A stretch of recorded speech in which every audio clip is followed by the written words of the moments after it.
لا يزال مسلسل تعدي الأزواج على زوجاتهم في ليلة الزفاف مستمرا، بداية من واقعة تعدي عريس على عروسه وسحلها في الشارع بالإسماعيلية، وصولا إلى ضرب عريس العروسة في المحلة.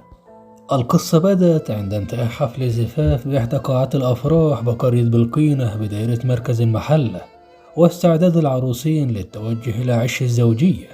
وبعد جلوس الثناء بسيارة الزفاف، قفزت شقيقة العريس للجلوس في المقعد الأمامي.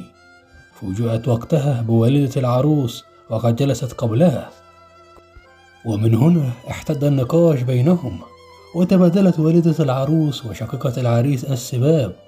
وتطور الأمر بعدها ليتدخل العروسين في النقاش أيضا، ما دعا العريس إلى توجيه صفعة للعروس، تبعها بلكمات أيضا، قبل أن يتدخل شقيقها في مشاجرة بالأيدي مع العريس، وانتهى في النهاية بتحرير محضر.